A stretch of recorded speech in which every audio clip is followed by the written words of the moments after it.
statement, and then we'll start the questions. Our guys got back last night and getting ready to fire back up after a couple days off for this big Georgia-Florida game. Excited again to go to Jacksonville and play in an awesome venue. It's very unique to have the neutral site and have, split crowd, and every year we go and play in it. It's very different, than the SEC home away atmosphere. It's kind of weird because it's sits right there in the middle, and it can be loud both ways, and it's kind of a momentum game. Whoever's crowd is into it at the time, or who has the momentum. But our guys are back and ready to get to work. Yeah, Coach, what have you seen from DJ Lagway in this Florida offense? Obviously going through a lot of changes, but just from a personnel standpoint, particularly the quarterback. He's a really bright player, got a bright future, great arm talent, got an ability to process information quickly, get ball out on RPOs, really hard to tackle when it comes to you do get through on the rush, and if you ever get through, it's like, okay, now I got to finish.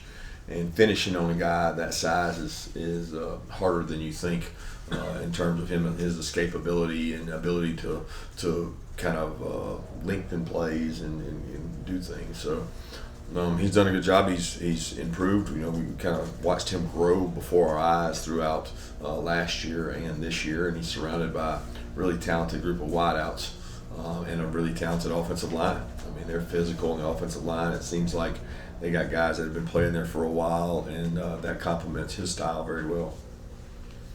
Coach, how deep in the weeds do you get on Russ Callaway's background or his background, now that they're going to have different play callers? Yeah, I don't know that we have time to dig deep enough in the weeds that you would have to dig all the way into. I mean, I think, obviously Billy Gonzalez will have an impact on that as well. He's been around some really good offensive staffs and has some things he believes in. They have, you don't overhaul your entire offense in that short of time. There's definitely ways to change it up in terms of going faster, tempo, and allowing guys to make plays and go with tempo. They've used tempo quite a bit this year, and I would expect them to continue to do that, to be in attack mode and try to take advantage of some of the things they've seen on tape versus us. Coach Ricker, what sort of challenges present that first game for a team after they've moved on from the coach? Don't know that I know that. You're just asking what challenges. There's probably challenges. There's probably advantages. There's a new voice, sometimes new energy, sometimes change brings about a spark. I'm sure they'll change some things up and not in disrespect in any way to what Billy did, but sometimes when you bring somebody in, there's new juice there. I don't know the challenges it would present. I haven't been part of that. Yeah, what have you seen out of Chris Cole this year and how he has developed for you guys? Yeah, Chris is growing as a rusher and an inside backer. That's been a big emphasis for us, is him to be able to play on the edge, but also still play at inside backer. And he even played, early in the season, and we still use him in some things against 12 personnel where he walks out and plays more of a star outside backer type position. So he's had 3 roles, and he's developed in those while maintaining his special teams status of a really good player on special teams. Yeah, Coach, obviously Jake Vaughn, kid from Decatur here at Columbia High School. What do you remember about his recruitment, and what have you seen from him as a football player down there in Florida? Yeah, he's a tremendous talent. Met him in 9th grade. He worked doubled as a safety and played a lot of DB early in his career, and just kept getting better and better and better, and played some linebacker, and then kept playing safety. And then his senior year, he had a great year at running back, and really played well. Carried their team and had some really electric runs, and he's carried that over in his time at Florida. Really good back. Coach, I know obviously want to see improvements as the year goes along, but specifically for the defense, what improvements would you like to see from that entire group from now to the end of the season? I think I'd start with tackling. I think at the end of the day, that's what defense is about, and good defenses have few missed tackles. And when you look at the 2 of our lesser performances, there were a lot of missed tackles. And the first thing you start with is that you've got to tackle well, which Starts with being in position to make the tackle, not being out of position.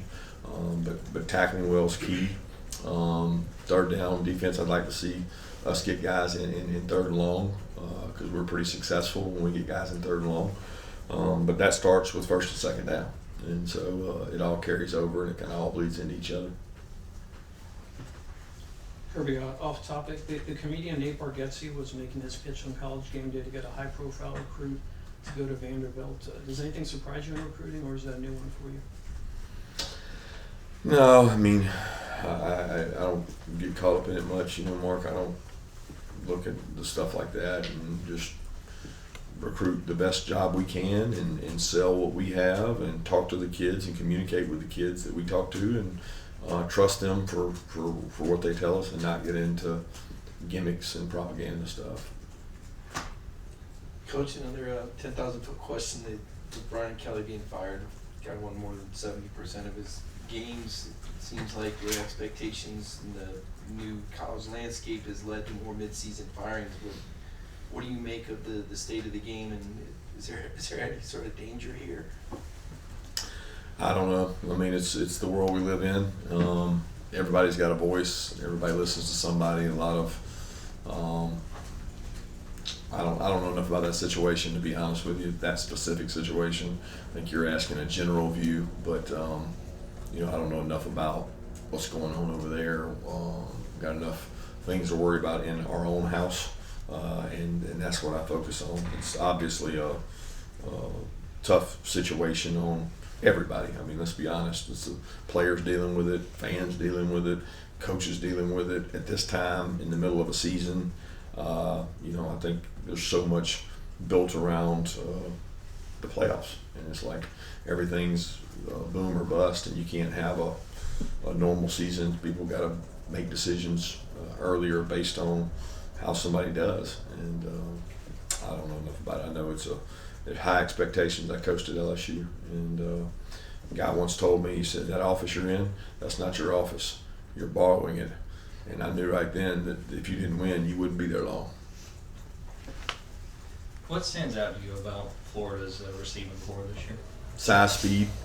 They got great size, speed, twitch,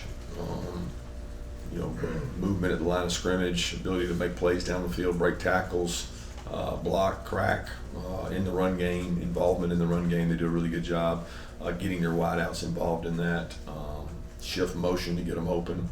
But they're talented. They've got young and old, and they've got good players. Kirby, speaking of coaching, you're one of 5 alums of the team that you're coaching that's in this week's AP Top 10, and there's also Jeff Brom and Kenny Dillingham. How helpful is it? How much of a strength is it to be in that position? Is it an advantage in general? Was it an advantage for you?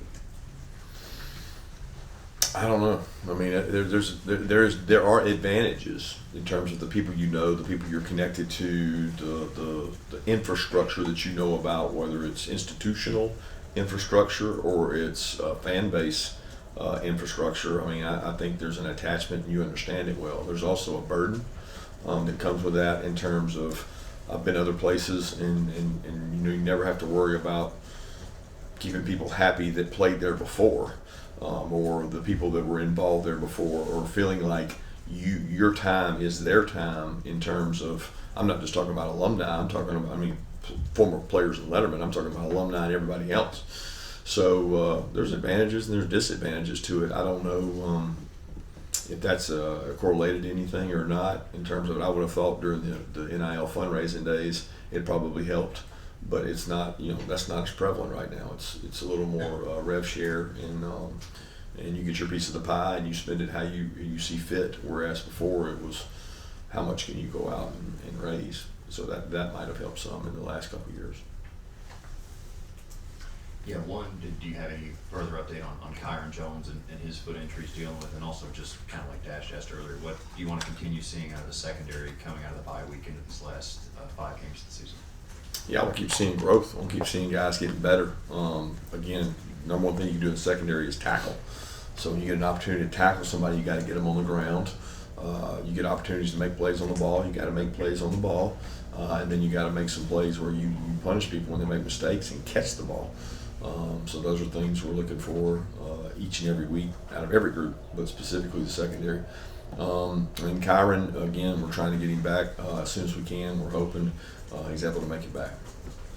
Yeah, this is the last year of this iteration of the stadium. Jackson will be there. Do you have, whether your time there as a player or as a coach, have a favorite memory from that stadium? A lot of memories because I've seemed like I've coached every Georgia-Florida game that I've been involved in has been there. So it's been some really good battles, some great games, and then played there, I guess 3 or 4 times. I'm not sure how many times because we had one here. But I don't know if there's anything that really sticks out like just as some great wins and some tough losses. Coach, just what are your early thoughts of Florida's defense? Obviously, they've had some games where they've been, really dominant, and they've had some games where they've not been. So, just what are your thoughts on, some of the talent that they have on that defensive front, especially? Yeah, they're really talented, and they've had some injuries. They've got some guys out. You can only imagine what this unit would look like if it had stayed healthy the entire year. But they are really good. They're big. They're physical. They got a great defensive coordinator who knows what he's doing. He understands where weaknesses are. He understands what you're trying to do. He has compliments for that. He's been really successful as a defense coordinator everywhere he's been, and they do a great job of stopping the run, affecting the passer. Very dominant defensive team in terms of physicality and skill level. Coach asked about the journey that Connor's been on this year, the improvements he's made from week to week, and still what you want to see from him the rest of the season. Yeah, I want to see him continue to grow, take what the defense gives him, understand what we're trying to do. We give Gunner a lot of latitude and options in terms of the play call. It's more about putting us in the right play to be successful based on what they're in defensively, and I don't think he gets enough credit for that decision-making process. Every play might have 2 to 3 decisions he has to make, and those 2 to 3 decisions sometimes determine the outcome of that play. And really proud of his growth. He's got to keep doing it and keep taking care of the ball. And when he does that, then we're a good football team. At the end of the Ole Miss game, you said you may have gone against the analytics to kick the field goal. I'm curious, how often during a game do you want to know what the book says, and how's your relationship with the analytics evolved over the 10 years here?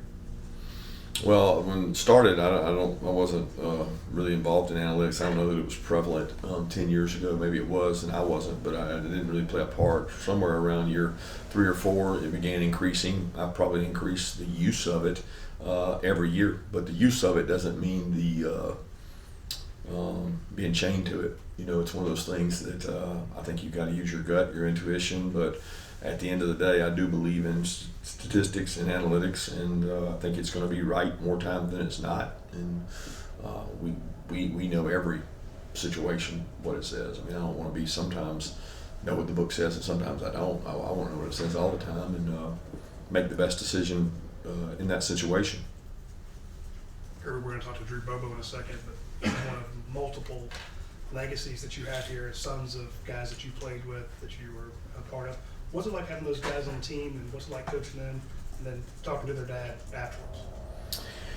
Yeah, I think it's a lot of pride. It says a lot about the coaching staff and the community and the people that were here when their fathers played, for their fathers to be willing to support their sons coming here. You don't necessarily have to have a perfect experience to send your son here, but it certainly helps that you have a positive experience, because you wouldn't be sending your son there. And you find a lot of people across the country that are maybe disenchanted, maybe where they went to school, maybe something didn't go like they wanted to, and it's harder to get the son than it is if they went to school there. And there have been a lot of legacies come through, and we have not gotten them all, but we have gotten some of them, and I wish nothing but the best on the ones that don't come, and I wish nothing but the best the ones that we get, because I think it's important that if your father or whoever, whatever guardian played here, that you have a positive experience if you come to. Yeah, Kirby, obviously there's a lot of history in this series with underdogs winning games and kind of ruining other teams' games. How much kind of education will you do on the rivalry with some of your newer players this week? Not a lot. I mean, we talk about the things that are facts about the history of the game, which are like, you know, the team that rushes, the team that does this, the team that things that are obvious. You know, explosive plays. You have more explosive plays than them, you're probably going to win. You have less turnovers than them, you're probably going to win. If you rush the ball better, you've got a good chance of winning. You know, there's things that are facts about that, and then there's things that are just part of history. And to be honest with you, I'm focused on what we got to do to play well and be at our best, and I think we control that. Kirby, you've talked about the environment in Jacksonville before, the pregame particularly being a little bit different than a home or an away stadium. Is there anything that you do a little bit differently in the pregame to get your guys going with the maybe not quite as much noise or excitement in the pregame at Jacksonville that you would at a stadium venue? No, other than explain it. I mean, there's not a big rah-rah hoopla. I mean, you're responsible for your own ability to get up. If you can't get up for a game like this, you don't need to be playing. Yeah, we saw Oscar and Lawson have some pretty big games against Ole Miss. What have you seen from those guys over the bye week, continuing to build on that, and how can they benefit the offense over this last stretch of the regular season? Yeah, I've seen the same thing I saw all year. You know, I think you guys highlight when they get used and when they don't, but they practice the same regardless. They don't just like turn it on in practice. They do a good job. Some teams play us differently than others. Some teams provide us the opportunity. Sometimes Gunner's on the same page in terms of what we're looking for and what they're doing, and it opens itself up. But they've been huge assets for us, and they've practiced consistently throughout the season. Losing Colby obviously was tough. Probably your most physical receiver there on the perimeter. How do you go about trying to replace a guy like that? Can you replace a guy like that? What are some of the other guys going to have to do? Well, those other guys are physical too. I mean, we got a physical group. There's nobody in our secondary group that's going to run away from contact or fear contact. Those guys are aggressive. Now, Colby has a physical presence to him that he's even more valuable with the ball in his hand because he's hard to tackle. And that's his physicality, is tackling him. He's also physical blocking, but so are the other guys. So we've got other guys. We've got tight ends we can use, 14 personnel, 13 personnel, 12, use of wideouts, a lot of good wideouts that can play for us. And that's been one of our deeper groups. So we'll continue to do what we do in that regard. Time for one more question. Kind of piggybacking on what you were asked earlier, because you guys kind of turn over every stone. What does Ryan O'Hara's background tell you about what he can bring as a play caller? Yeah, he's been in multiple places. He's had success where he's been. Billy wouldn't have brought him on the staff if he didn't have those successes. He's got a great relationship with the quarterback. I think the person that meets with the quarterback during the day and during the week and during the off season and during all the game planning, that's who the quarterback is comfortable with. So his history has been with those quarterbacks, and he's had success doing it. So it makes perfect sense, in terms of the feel that they have and wanting the quarterback to feel comfortable. Thank you, Coach.